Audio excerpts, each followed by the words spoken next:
Hi, my name is Drew Pulliam, and this is my final multimedia project for HIWD 320, History of Africa.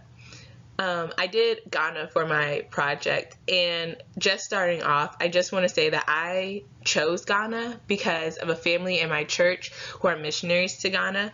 The husband is actually originally from Ghana, and he came back to the States, went to school, got married to a lady from my church, and they had a few kids, and then they returned back to Ghana, and now they're missionaries to Ghana, working in a school right now. And the support that my church has given them and just hearing their stories of Ghana really just inspired me to want to know more about Ghana. And so that's where the inspiration for the blog came from. It's called Glory for Ghana, and it's just about the beauty of God and the beauty of Ghana. So starting off, Ghana is in Western Africa, and it would be about right here. It is It's very rich in culture, and we're going to go over a few aspects of that culture today. So first we have geography, and I just included many of the pictures from my final multimedia written part that's on the blog. I just put them on here just to talk about some of the aspects. So obviously one aspect of history of Ghana is geography, and geography plays a huge role in history of a country, Ghana in particular, because of like where it is placed on the continent of Africa. Influences how it interacts with its neighbors. Like there was some tension between Ghana and some of its neighbors before concerning boundaries and borders, created by the UN in the 1900s. So there's that. Also, just natural resources, because Africa is such a continent that is rich in natural resources. These natural resources have influenced the history of Ghana by Britain being in and kind of controlling the natural resources. And then when Ghana gained its independence, Ghana struggled. That was a big part of Ghana's history, is them struggling after the British left.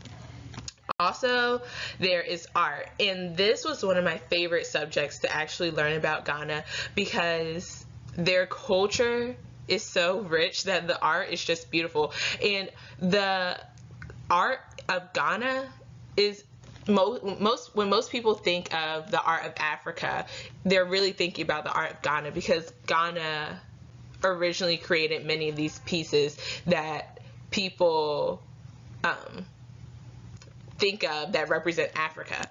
So in the top right corner, we have an Ashanti mask. Ashanti were the native people of Ghana, and this is just a face mask that they created. In the middle, we have bridal wear made from kente cloth, which is a cloth that is originally from Ghana. And these, like I said, are what brides will wear typically. But this is something that is popular even now in the United States. A lot of my friends are wearing clothes made of kente cloth, and I just think it's beautiful. Next, we have on the left-hand side, we have a Akuaba doll, and this was a fertility figure in Africa. This was also made by the Ashantis, and it really just was a symbol of beauty to women. And as I said, it was for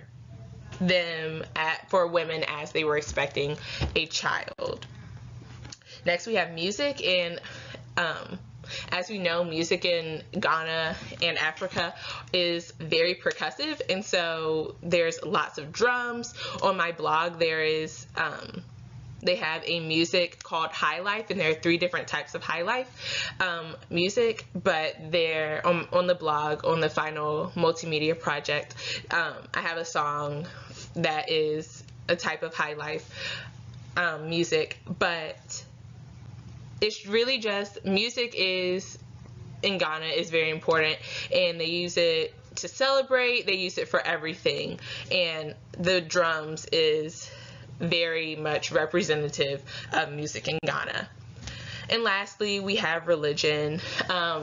Religion has played a part in the history of Ghana because at first Christianity was not the #1 religion in Ghana. It was traditional religion, and then as Europeans and Asians came, Islam grew, Christianity grew, and many different other religions.